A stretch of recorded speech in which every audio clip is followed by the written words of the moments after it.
তুমিও তো এটা পেলুন যদি বগলের নিচে রেখে ফুটে লইতে পারো। ডেইলি বাজার থেকে তোমার লাগে সব জিনিস ফ্রি, 8 টাকা আমি পে করবো, যা ইচ্ছা লইতে পারবে। এক জায়গায় দুটা ফুটতো আর তো আমি তোমার যেরকম ইচ্ছে ওইরকম ফুটাও, কিন্তু ওইখানে ফুটতে হইব। যদি ফুটি যায় ডেইলি বাজার থেকে তোমার লাগে সব জিনিস ফ্রি, টাকা আমি পে করবো। আচ্ছা। তাহলে স্টার্ট করি। স্টার্ট।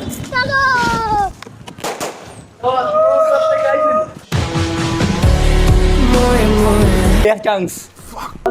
ये कैसे हो गया? मौसम तो ऐसा लग रहा है दिल गार्डन गार्डन हो रहा है। অ্যাকসেপ্ট করছি না ভাইয়া, ফুটাই লিব, বাট ফুটাই লাইছে। ওম ভাইয়ে যা জিনিস কিনবো যেরকম কথা হয়েছে এটার পে আমার করা লাগবে। তো চলো चलो चल चल चल चल साजु ले मु आगे तू रमजान सामने नूडल्स ले मु রমজানের নুডলস খাই না তো। रमजान आगे खाई साइड पे गेट সাইড প্যাকেট बटर ले मु दुटा কাঁচা তেল দিয়ে খাওয়া যায়, বাটার কিনা লাগে।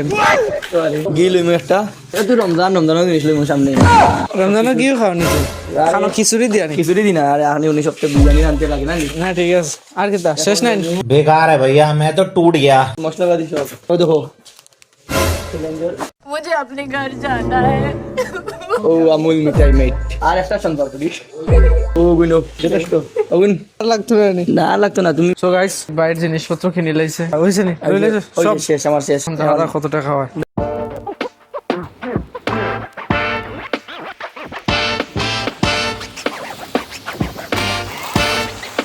তোমাকে তো হইছে নি? ওই যে চ্যালেঞ্জ আমার হয়ে গেছে, ঠিক আছে, কিন্তু আমি বাজার থেকে যদি জিনিসটা কিনতাম তো আমার আর একটু কষ্ট গেল না। কিন্তু আমি ডেইলি বাজার থেকে করছি আর এটা নতুন ওপেন হয়েছে, যার কারণে আমার একটু ডিসকাউন্ট পাইছি, 2700 টাকা 300 টাকা ডিসকাউন্ট পাইছি। বাইরের লোকের চ্যালেঞ্জ করছি, তোমার কেমন লাগছে? আমার তো খুব ভালো লাগছে।